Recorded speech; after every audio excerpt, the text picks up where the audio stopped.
Welcome to the Global Observatory wrap-up. It's the first day of the final week of negotiations on the Global Warming Climate Treaty here at COP15 in Copenhagen.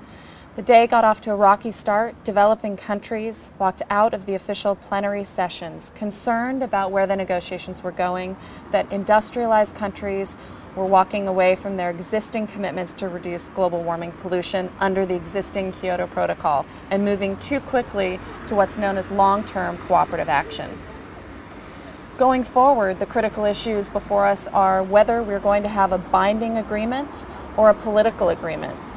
Under the Kyoto Protocol, we have an existing binding agreement. Under long-term cooperative action, that remains to be seen. A number of people are saying all we can get out of Copenhagen is a political deal and that the legal binding nature of this will have to come over the next 12 months. Developing countries, particularly African nations, small island states, who are very vulnerable to the impacts of climate change, want to ensure that there's a legally binding agreement out of this.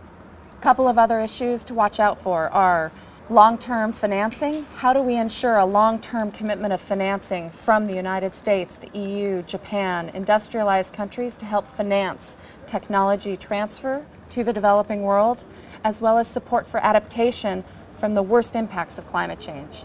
And then finally, outside of the talks today, it was Oceans Day. The European Environment Agency held a discussion around oceans. A number of people feel like oceans are not being addressed enough in the official talks.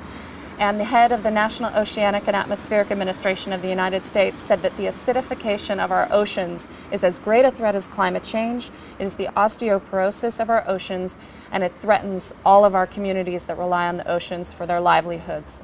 And a final piece to watch out for in these last few days is the role of the business community. Businesses are increasingly raising their voices about the cost of inaction on climate change. From the United States to the EU to a number of countries around the world, businesses see this as an opportunity for new technology development, the export of technologies to new emerging economies. So we'll be watching the business community and the rest of the negotiations closely as we wrap up these talks in Copenhagen with the Global Observatory.